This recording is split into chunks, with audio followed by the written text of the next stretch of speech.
As you listen to this, please understand that my opinions and feelings come from a place of the love that I had for this game and where my relationship is with the game today.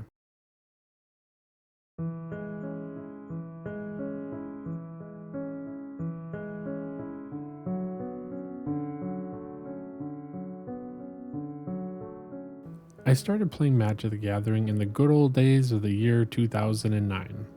Alara Reborn was the newest set to hit the shelves, and one of my favorite blocks of all time was about to be released, the original Zendikar block. I knew next to nothing about the game, but luckily I had some friends who knew I played Yu-Gi-Oh! And were more than willing to get me to come join their side. These friends weren't particularly good at the game as they were mostly casual players, but once they hooked someone like me who was completely competitive when I played games, it really lit a fire under everyone to get a bit more serious about the game. I remember that first weekend where they taught me how to play using the Jace vs. Chandra dual deck. One of my other friends was playing a soldier deck alongside cards with like Holy Day and Angel of Mercy. The art for Angel of Mercy from 8th and 9th edition still sits strong in my memory to this day. It's a nostalgic art for a nostalgic card that wouldn't see the light of day in today's Magic the Gathering. The world and the art created for the cards felt special. There was love and care put into each card and the stories surrounding them. Wow, Magic is pretty cool. Just like likes and comments on this video. When Zendikar came out, I really hit the ground running wanting to buy products. While buying single packs from M10 that came out in between Alara block and Zendikar block, I opened my first mythic rare Vampire Nocturnus. As soon as I saw this art, I knew I wanted to play vampires. There wasn't very many good vampires at the time, but boy, that was about to change. Zendikar released a few months later, and with the addition of great cards like Vampire Hexmage, Gatekeeper Malakir, Bloodghast, Vampire Nighthawk, and Malakir Bloodwitch, I was off to the races. Malakir Bloodwitch was a super important card at the time as well because Wallet Slayer Angel, Baneslayer Angel, was the biggest and baddest card around at the time that you had to have an answer for. It's crazy to think that that card was $50 to $60 a piece at that time. One of the greatest things about playing Magic regularly back then was that we had the player reward program. Just for going to your LGS and playing enough events, Wizards would send you your own promos through the mail. These promos were some of the best cards you could get at the time. Cards like Wrath of God, Lightning Bolt, Damnation, Cryptic Command, just to name a few. These were textless foil and non-foils and were some of the greatest cards WotC ever put out. We also had physical plastic cards with our player ID numbers on them. I remember mine had Sarkhan Vol on it, though I'm not sure if that was the same artwork for all the cards. God, I love Magic. Something crazy that some newer players to Magic might not understand or see is the products we had back then. As these were the days before Commander, we really only had 3 products. We had the booster boxes, the one type that was available at the time. We had fat packs and we had starter decks. I want to say, depending on where you went, you could get a whole booster box for the range of $90 to $95. Fat packs were like $30 to $35, and then the starter decks were like $12 to $15. These usually also came with a booster pack in them as well. There were no different formats. You either played competitive 60 card or you played casual 60 card. EDH, as Commander was called at the time, was a fringe outlier format that people played occasionally on the side, but it wasn't really anywhere near how popular it is today. There was also Star City Games events on Twitch most weekends to watch the pros duke it out. Holy crap, this game is the best. Fast forward 17 years, it's 2025. The Final Fantasy set on its very first day outsold Avengers Endgame on its release day. Wizards of the Coast states that they could have made even more money if they would have just printed more product. The market was left wanting more. Every set releases 6 weeks after each other set.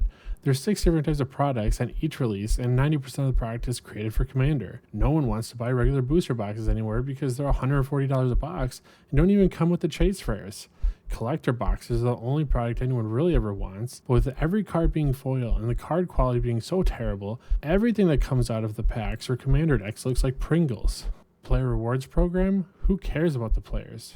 Judges? What are those? We don't need judges for Commander games. We don't call them fat packs anymore. That's offensive. We call them bundles. Oh, they're also $70 now. How much are Final Fantasy collector boosters? $1,400 for a box? Wait, did we just say Final Fantasy?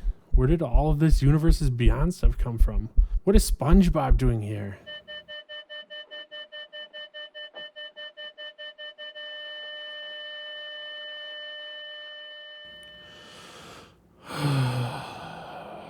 I hate Magic. I don't love to hate it, but I still hate it all the same. I hate that I still love all the old cards that make me feel nostalgic. I hate that every time I think about my early 20s, all I can think about is all the good times I had playing the game. I hate that Wizards only sees us as cattle being milked and slaughtered for profits. I hate that the pro scene is almost entirely dead, along with almost every 60 card format. But do you know what I hate the most? The one thing that truly makes my blood boil? I hate the community and how they interact with the game.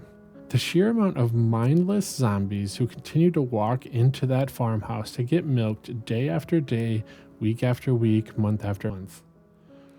Oh sure, once in a while someone will complain about it. Wizards of the Coast, be a little gentler. I can't handle that much leeching off of my udders this month. But you know what that little cow does? That little cow goes right back into that farmhouse to get those udders sucked even harder the next time. WotC dangles that little bit of bait out in front of that cow to get them to walk right back in saying, "Please, sir, I want some more." Stop. Just stop.